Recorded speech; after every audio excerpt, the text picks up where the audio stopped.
As per the court ruling, Minister Godogwana says the 2017 regulation had to be reviewed to take stock of the 2022 regulation. Minister Godogwana says the aim of the new regulation is to comply with the Section 217 of the Constitution on procurement of goods and services by organs of state, while also complying with the Preferential Procurement Finance Act of 2000. Godogwana says his department had to furthermore comply with the Constitutional Court judgment of February 2022 on the 2017 regulations. The new rules will allow all 100% white-owned companies to take part in the government tendering process. It will further give government departments a leeway to use their discretion on the implementation of preferential procurement policies. This will ensure that all state organs implement fair, equitable, transparent and cost-effective procurement policies.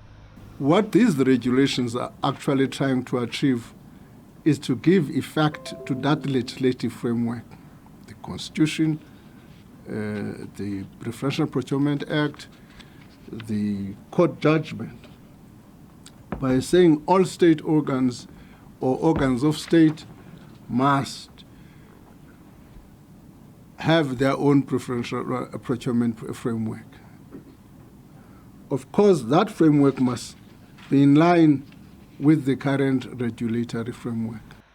Last week, National Treasury gazetted the new preferential procurement regulation. Despite that, Godogwana has maintained the government's vision on empowering the previously disadvantaged stands. Some suggestion is that we're throwing away BEE, and I want to clarify that there's no substance in that allegation. The specific goals which the regulations refer to are defined quite explicitly.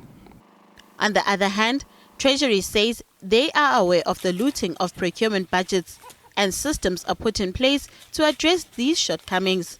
However, it says transparency remains the key element to monitor procurement. Treasury can't be God and try and pick up corruption everywhere. Those who embark on corruption do so in secret. They don't come and announce.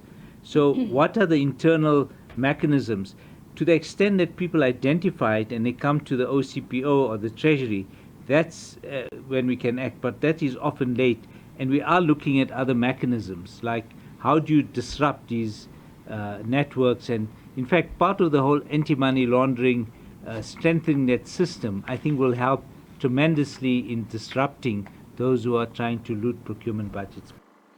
National Treasury says that organs of state remain the one to determine the outcome of the tender.